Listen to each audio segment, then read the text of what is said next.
last November when he checked on some of his hives in Florida. When I pulled into a bee yard in Florida where there was 400 hives of bees, that 3 weeks before that looked great. And all of a sudden, here we got roughly 400 beehives that are totally empty. The bees were all gone. They're gone. I mean, where'd they go? Don't know. I mean, I literally got down and crawled around. I mean, seriously, I got down on my hands and knees and crawled around, and then there's no dead bees. There are no dead bees anywhere. I mean, you can't find any bees. They flew off someplace. And never came back? Never came home. Had you ever seen that before? No.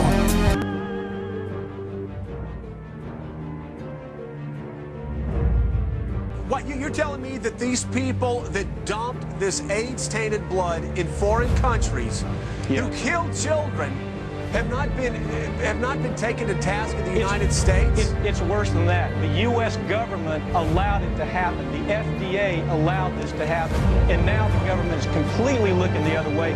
Thousands of innocent hemophiliacs have died from the AIDS virus. And not only they're dying, their family members are dying because they're becoming infected. It's absolutely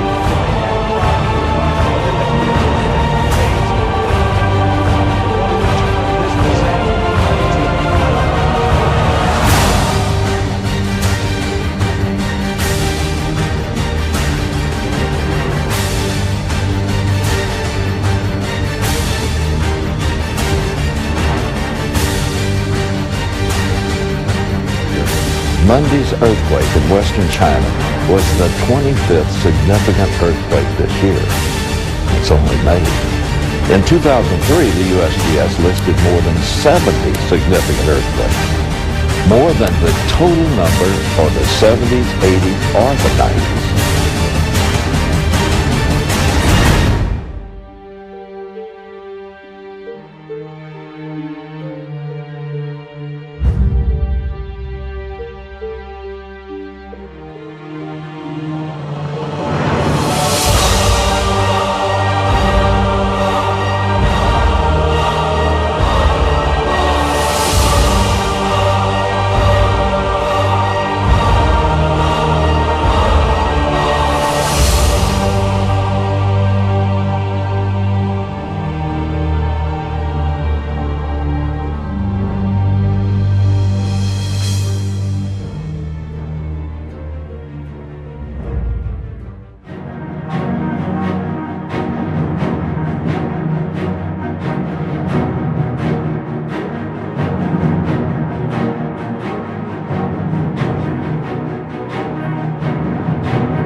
This is Aaron Russo, a filmmaker and former politician. To his left is Nicholas Rockefeller of the infamous Rockefeller banking and business dynasty. After maintaining a close friendship with Nicholas Rockefeller, Aaron eventually ended the relationship, appalled by what he had learned about the Rockefellers and their ambitions.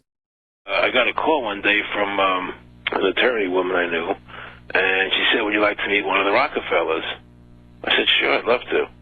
And we became friends, and he began to divulge a lot of things to me. So he said to me one night, he said that there's going to be an event there, and out of that event, you're going to see we're going to go into Afghanistan, so we can run pipelines from the Caspian Sea. We're going to go into Iraq to take the oil and establish a base in the Middle East, and we're going to go into Venezuela and try and get rid of Chavez. And the first two they've accomplished. Chavez they didn't accomplish.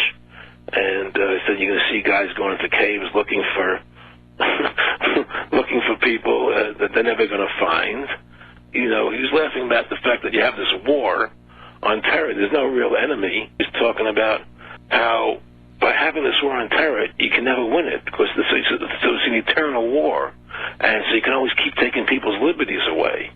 And I said, how are you going to convince people that this war is real? He said, but the media can convince everybody it's real. I mean, you know, it's just that you keep talking about things. You keep saying it over and over and over again, and eventually people believe it. You know, you created the Federal Reserve in 1913 through lies. You create 9/11, which is another lie. Through 9/11, then you're fighting a war on terror, and now all of a sudden you go into Iraq, which was another lie, and now they're going to do Iran. You know, and it's all one thing leading to another, leading to another, leading to another. Now, I would say to them, what are you doing this for? What's the point of this thing? You have all the money in the world you ever want. You have all the power. I said, you know, you're hurting people. It's not a good thing. And he would say, what do you care about the people for? Take care of yourself and you take care of your family. And then I said to him, what are the ultimate goals here? He said, the ultimate goal is to get everybody in this world chipped with the RFID chip and have all money be on those chips and everything on those chips. And if anybody wants to protest what we do or violate what we want, we just turn off their chip. That's right, microchipped. In 2005, Congress, under the pretense of immigration control and the so-called war on terrorism, passed the Real ID Act, under which it is projected by May 2008, you will be required to carry around a federal identification card, which includes on it a scannable barcode with your personal information. However, this barcode is only an intermediary step before the card is equipped with a Verichip RFID tracking module, which will use radio frequencies to track your every move on the planet.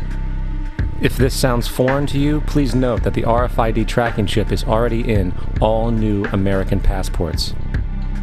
And the final step is the implanted chip, which many people have already been manipulated into accepting under different pretenses.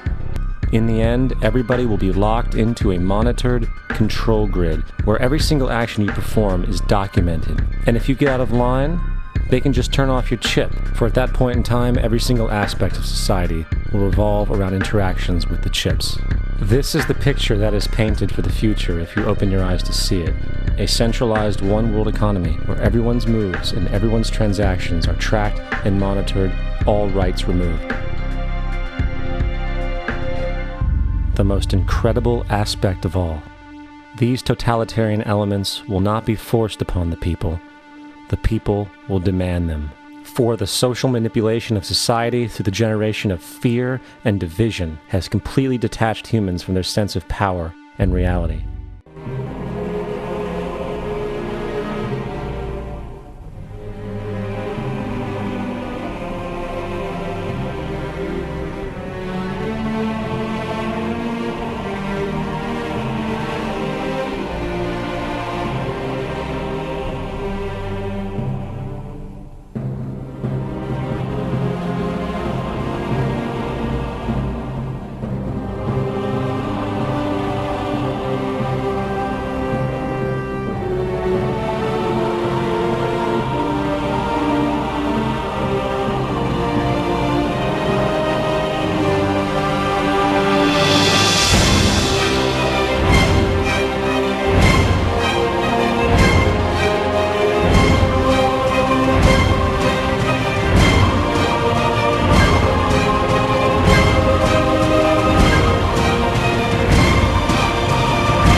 When studying ancient warnings, one would find it difficult to overlook writings from the Bible, which shockingly provide warnings of a worldwide devastation and also hint to a pole shift occurring, described as taking place before what most people refer to as Armageddon, a worldwide war for resources and survival.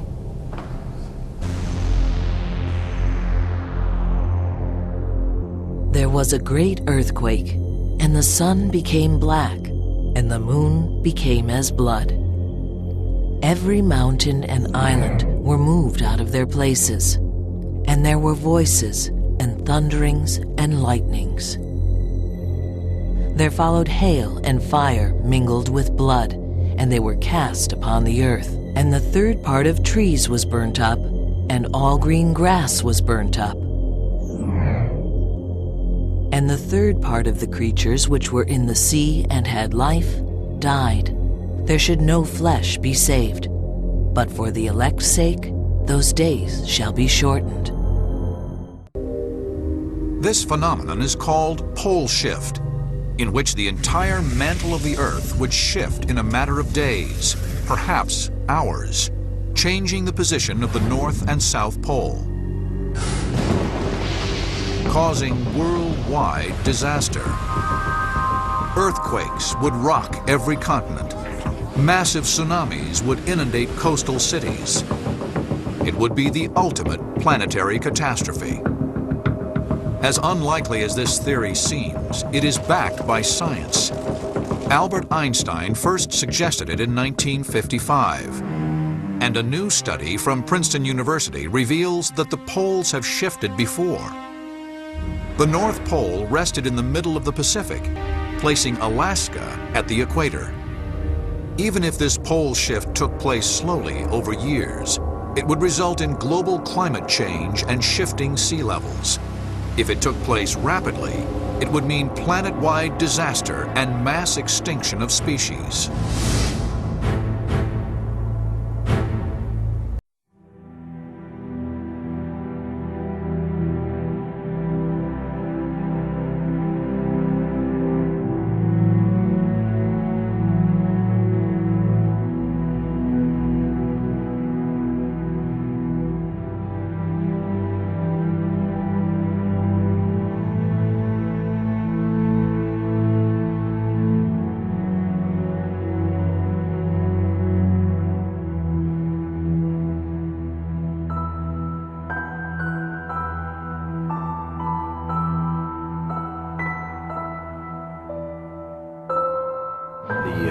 Chief scientist of the IRAS satellite actually announced having found this planet December 30th, 1983. It was picked up by 6 dailies. It made the Washington Post. It's one of those daily newspapers that picked it up. Very quickly thereafter, they wanted to make sure people understood that it was a mistake.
Sina then speaks of another war to come, a war in which Russia slides back into communism and joins China and the Middle East.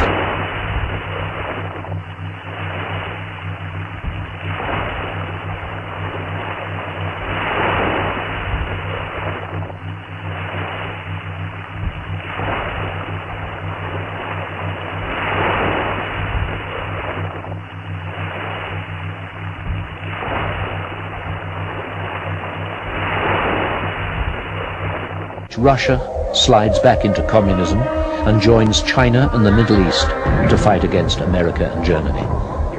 The war is won by the West, with Germany becoming the leading economic nation on earth. England is all but destroyed in this final war. I see a great war, fast and furious. It will be fought mostly from the skies. I see weapons that we have not even dreamt of. Germs that cause sickness and electric rays that devastate the earth. That Russia is creating a new USSR, and that the Americans have not abandoned their Star Wars program. In these days, Africa will fall into anarchy and mass starvation. In these days, white racism will be on the increase all over the world, especially in Europe. For the Afrikaner nation, it will be a dark time when many forces will be aligned against it. But then, he says, the Afrikaners will rise again and regain their freedom. The nation will take their destiny into their own hands. There will be a great silence before the storm. I see a pail full of blood toppling, falling. And from the pail will rise the Fear-Clear flag to fly again over a free nation. When will this happen? When people asked, he simply said, the time and place is known only to the Lord. But there are some indicators.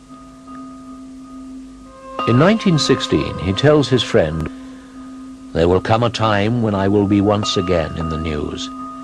In those days, I see we are still fighting amongst ourselves. Then it is over, and we will have a black government. It is then that the Afrikaners' final and fiercest struggle will begin.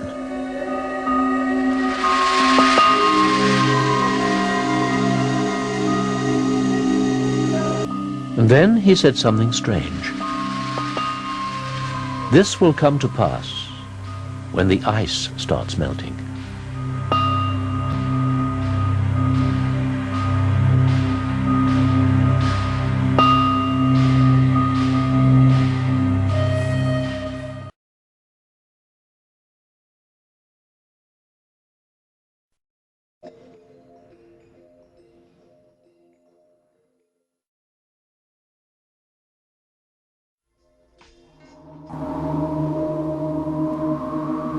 In the winter of 2005, scientists made a frightening discovery.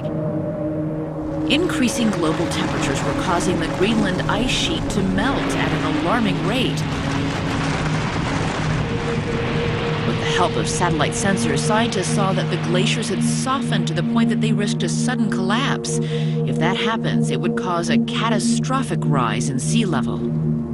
If we continue on business as usual, it will be this century, and very possibly before the middle of the century. You mentioned the sea level would rise 20 feet alone if Greenland melted. How does that affect the world? Well, that kind of an increase would inundate most of South Florida, most of South Louisiana, parts of Manhattan. In the low countries of Europe, like the Netherlands and Belgium, they would be almost completely covered. China, 250 million people would be underwater. Almost the entire nation of Bangladesh. It's even been speculated that if the sea level rise occurred fast enough, some major cities might have to be abandoned, like for instance London, because it's too complex and too expensive to build the seawalls as high as are necessary.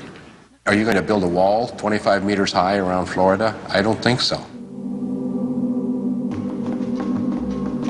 You're talking about hundreds of millions of refugees. I mean, this is That's huge. I mean, I think it's impossible to imagine a strain It is. on the system quite that big. It really is. We have seen what happened when 100,000 people were displaced from New Orleans and the Gulf Coast communities.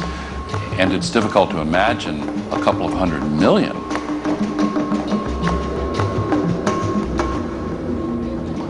You're going to see mass migrations on a biblical scale.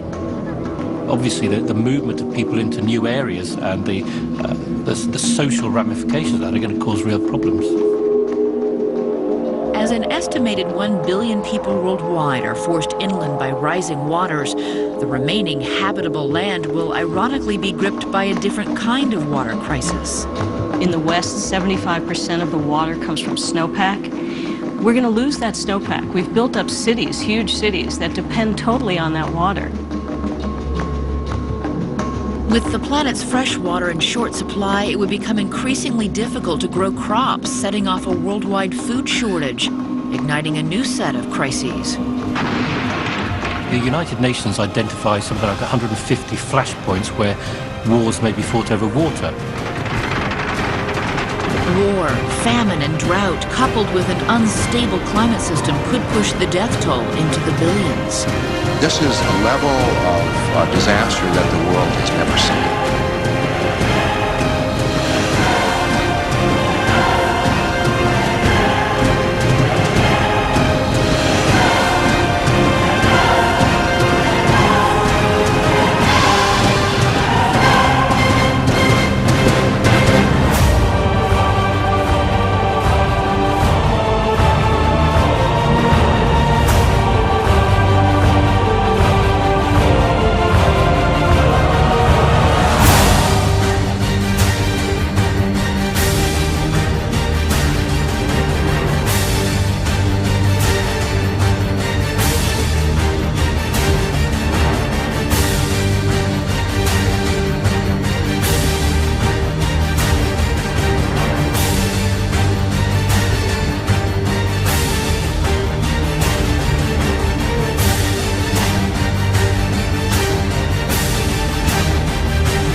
In Revelation chapter 13, we read, "He causes all, both small and great, rich and poor, free and slave, to receive a mark on their right hand or on their foreheads, and that no one may buy or sell except one who has the mark or the name of the beast or the number of his name." We are told that the final method of exchange will not be with money, but will be done with an assigned mark that is put upon the right hand or the forehead of a person. Now with modern technology, not only do we see this as a potential, it is happening today. It's interesting that in our day and age, there is a technology emerging that Hitler or Stalin or any world dictator would dream of, and that is the electronic mechanisms by which one can control all commerce within a nation or perhaps even the whole world by cashless transactions with barcodes, with implantable chips and what have you. People often wonder, are we really in the last days? I mean, what is this talk about, the last days? There are a number of signs that the Bible gives that really identify our generation as the first one that you could say is in the last of the last days. This thing is about to wind up. One of them we find in Revelation 13, where the Bible says a man will arise who will control the world. Now you've got to have a lot of technology to control the world, and part of what he controls is all banking and commerce. You couldn't have done this in the past. You couldn't have even imagined doing this in the past. And somebody's coming, and he's going to control the world, all banking and all commerce, and we have the technology to do it today, technology that was never even dreamed of in the past. In the future, some companies envision a self-serve supermarket where every item is scanned as you walk through the store. No waiting, except for... Excuse me, sir. The occasional hassle of human interaction. Forgot your receipt. Maureen Maher, CBS News. Wallet, leave your purse at home. Soon it may not matter at all because all of that information could be accessed through a chip so small that it fits inside your body. NBC 10's Dawn Timoney explains. It's called a VeriChip, no bigger than a few grains of rice. It's implanted in your arm. Different implant for the human body. It's a microchip that can be used for identification and to get medical help. No bigger than a grain of rice. This chip is at the center of a growing battle over its benefits and drawbacks. CBS's Bobby Harley has both sides of the story and the first people to get the chip. He wears a beeper-like GPS gadget and was also injected with a VeriChip. Implanting both devices would give him and his family more peace of mind. But privacy advocates have... We need some system for permanently identifying safe people. Most of us are never going to blow anything up, and there's got to be something better than one of these photo IDs, a tattoo somewhere maybe. The Saudis used an American device to scan the eyes of travelers. I wouldn't mind having something planted permanently in my arm.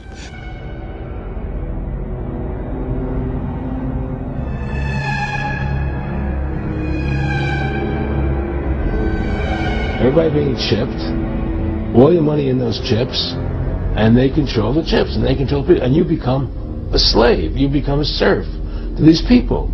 That's their goal, that's their intention. How do I put it? It was like,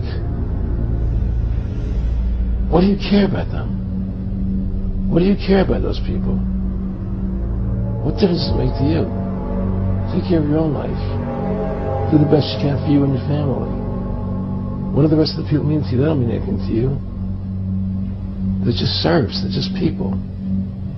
You know, it was just a lack of caring. You know, and that's just not who I was. It was just sort of like cold. You know, it was just like cold. You know, and I used to say to him, what's the point of all this? You have all the money in the world you need. You have all the power you need. What's the point? You know, what's the end goal? And he said the end goal is to get everybody chipped, to control the whole society. I'm not talking really about backwards masking, I'm talking really about backwards messages. In fact, one way to do it, which wouldn't require demons or higher intelligences to intercede, would be just to take straight words, take 7 or 8 words in a song, and reverse them. And then when you played it backwards, you would hear those words. But when you heard it forwards, what would you hear? You'd hear something backwards. It wouldn't make sense. So when people talk about how backwards masking is done in the studio, yeah, that kind of backwards masking is done in the studio. No problem. That's not what we're talking about. We're talking about when you hear music and lyrics forward, and then you hear those same lyrics backwards, and it's a message forward, and those same words are a message backwards. Okay? And we're not talking about 1 or 2 words. We're not talking about something like the cat and playing it backwards and trying to get something like tack backwards and something out of the. We're talking about sometimes over 15 words straight. We're talking on Stairway to Heaven right around 30 words. Okay? And we're not only talking about that, we're talking about a song that wasn't engineered to be heard backwards, but came right from the spirit world automatically. Okay? And then we're talking about if you wanted to make lyrics backwards on a song, you're going to mess up that song forward pretty bad, right? Well, Stairway to Heaven is the most popular song in rock and roll. So this destroys any kind of argument that comes against it. And what destroys it more is the lyric forward often has everything to do with the lyric backwards. And to take it even further, you can hear a lot of these same things on live albums backwards. Because it's the demonic spirits using these human beings. Do you understand that? So let's listen to it. Remember, first of all, that they were invoking Satan, that they got it from Satan, and listen to what you hear backwards. Forward. Your stairway lies on the whispering wind. Forward is says, and your stairway lies on the whispering wind. Backwards it says, because I live with Satan. Listen carefully.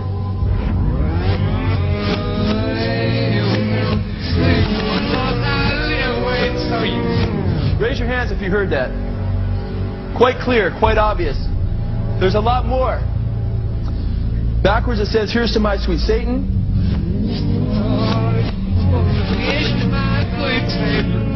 Did you hear that? Listen carefully. It says, I want to live it backwards, like the Zep, whose power is Satan.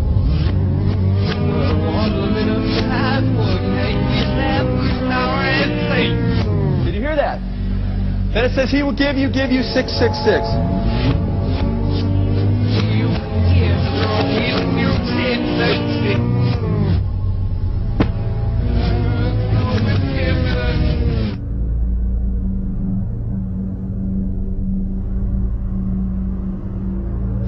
Was that I got 7 years in which the devil would give me anything I wanted. He'd given me wine, women, song, dope, power, you name it, I'd have it. Then at the end of those 7 years, he got to kill me and take me to hell. What a deal. Anybody want to sign up? Yeah, you see, you got to understand something. The satanic doctrine here is that hell is not what we believe it is, or what the Bible teaches it is. The satanic doctrine is that hell is this incredible party. Hey, Satan! Playing my tune! Playing and rocking man!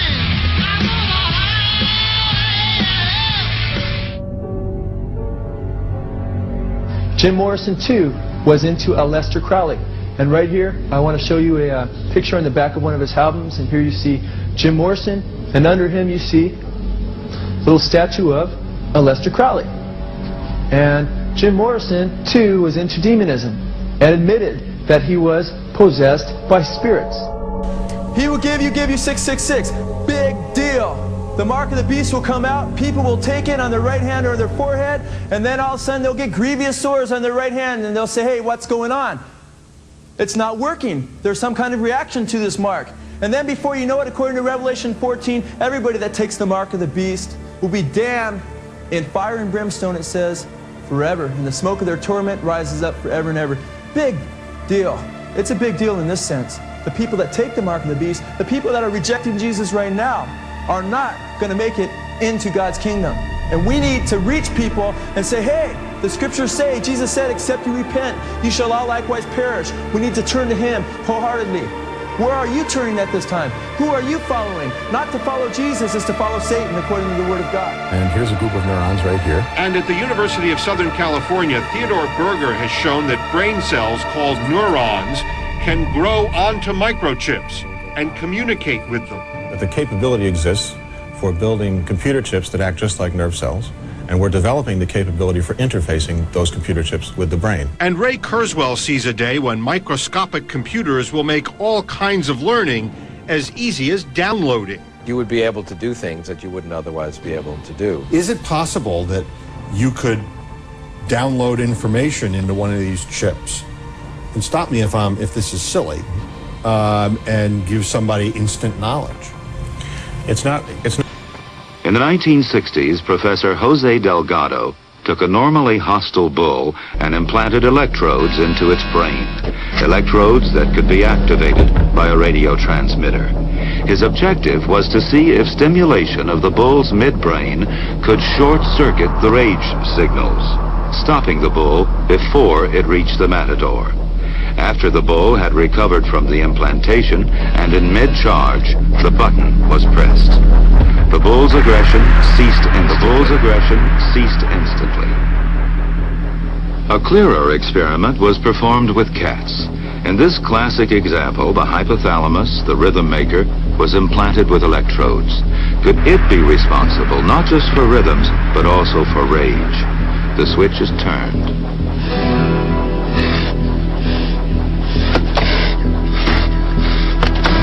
Then the switch is turned off. So indeed, the hypothalamus does control certain types of aggression. Can a microscopic tag be implanted in a person's body to track his every movement? There's actual discussion about that. You will rule on that, mark my words, before your tenure is over. Can brain scans be used to determine whether a person is inclined toward criminality or violent behavior? You will rule on that.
Yes, we can.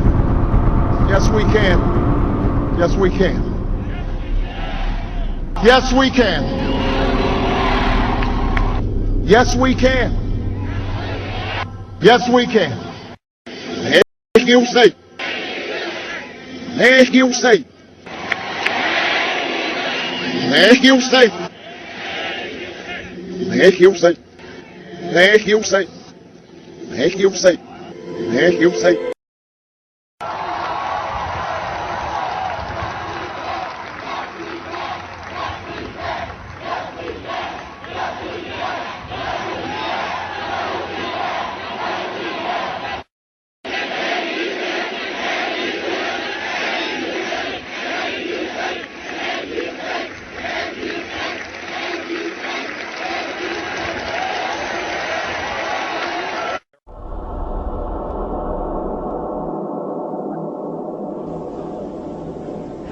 Politicians are advancing a global plan, the plan of the Antichrist. This is the doctrine of Lucifer, which Freemasons, Knights Templar, and members of the Illuminati global network of secret societies follow.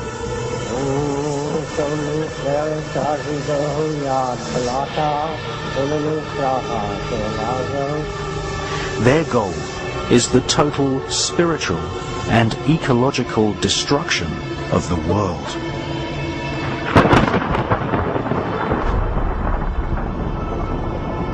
They use advanced technology to spy on and kill whoever gets in their way. Which is being actually carried out right now, is to create conflict, to create wars. And through the creation of wars, several things happen. First of all, the companies which manufacture the missiles, the guns, the bullets, the uniforms, and all of the paraphernalia to do with warfare all make huge profits. Secondly, there is a culling of the male population. Since the 1950s, we've had several reports from think tanks that feed information into the European Union, the British government, and also the American government, which are recommending depopulation. And there is several plans which we believe have been put in motion right now. And obviously war is one way of depopulating the planet.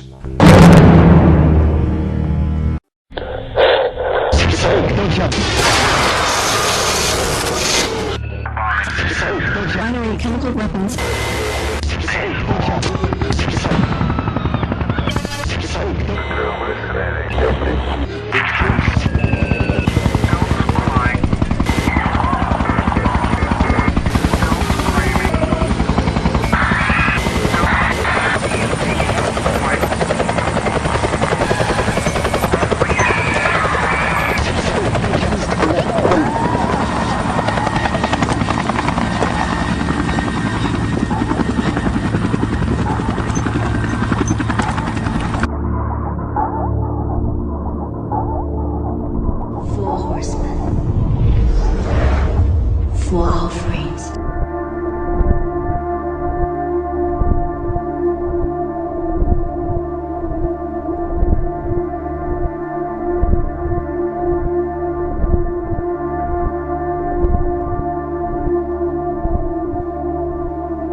Now this is an excerpt from chapter 2 of Eleanor McBean, who was a PhD, her swine flu expose, entitled The Flu 1918 and Now. This is a picture of the 1918 Spanish flu that killed millions. She says in this excerpt, "I was an on-the-spot observer of the 1918 influenza epidemic. All the doctors and people who were living at the time of the 1918 Spanish influenza epidemic said it was the most terrible disease the world had ever had. Strong men, hale and hearty one day, would be dead the next. The disease had the characteristics of the Black Death, added to typhoid, diphtheria, pneumonia, smallpox, paralysis, and all the other diseases the people had been vaccinated with immediately following World War I. Practically the entire population had been injected or seeded with a dozen or more diseases or toxic serums. When all those doctor-made diseases started breaking out, all at once it was tragic." She goes on to say, "That pandemic dragged on for 2 years, kept alive with the addition of more poison drugs administered by the doctors who tried to suppress the symptoms. As far as I could find out, the flu only hit the vaccinated. Those who had refused the shots escaped the flu. My family had refused all the vaccinations, so we remained well all the time." So the rest is history. 50 million people died worldwide, and that's probably a very conservative estimate. So the evidence strongly suggests the Spanish flu of 19 was actually created and then spread through vaccinations. But the panic-stricken public demanded a vaccination, not realizing that that was the way in which the disease was spreading. Will history repeat itself?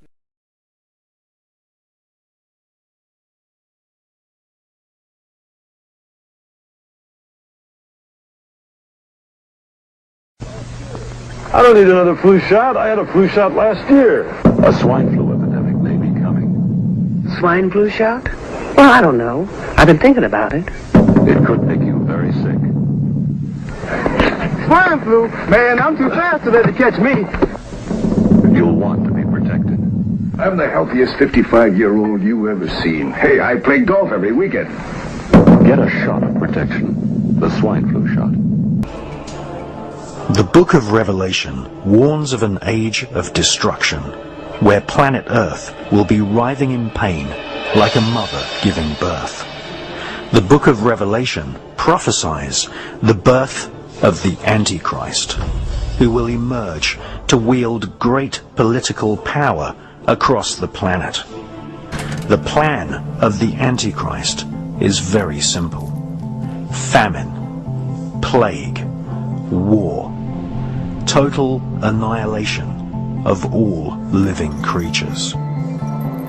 This will be done, apparently, by mass killings of children around the world. Famine, pestilence, plague, and war will be used to kill thousands of children each day.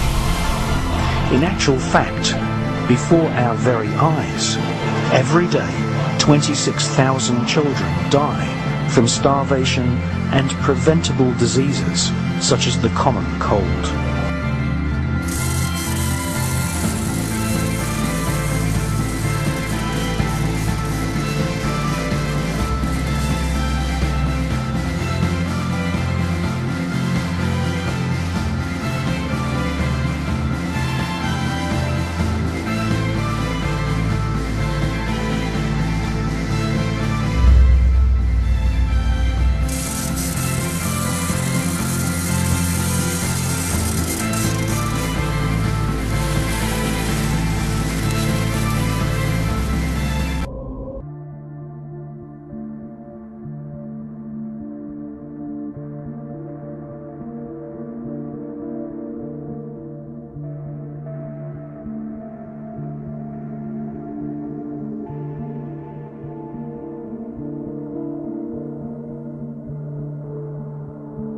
The FEMA plans to imprison American citizens have generated a lot of interest around the country in locating the potential prison camps throughout the country, or facilities that have other uses but which could be quickly used to detain large numbers of people, such as this Amtrak facility in Beech Grove, Indiana.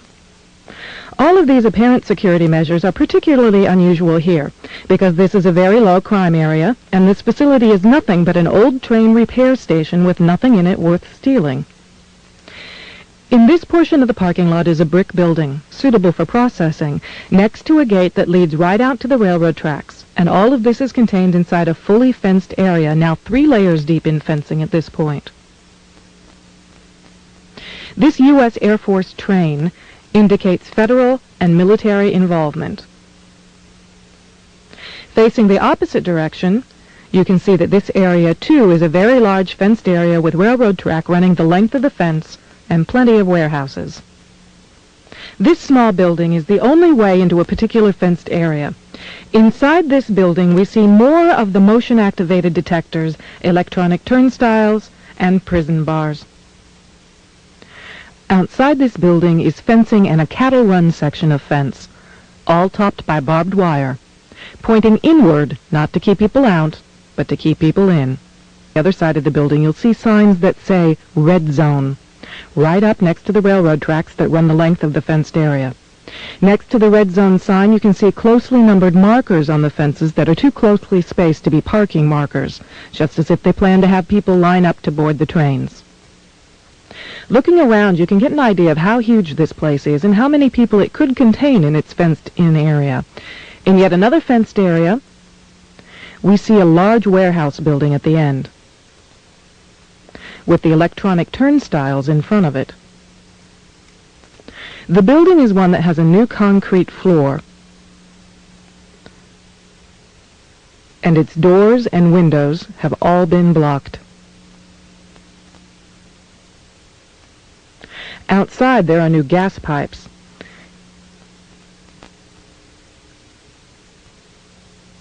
Even as we were filming, a black helicopter flew over us, observing what we were doing, which has happened many times when we have been at the facility.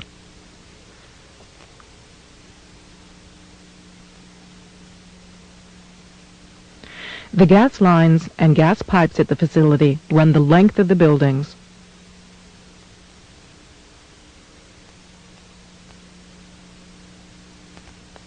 And come out at some very, very large brand new furnaces that have been installed at the buildings throughout the facility.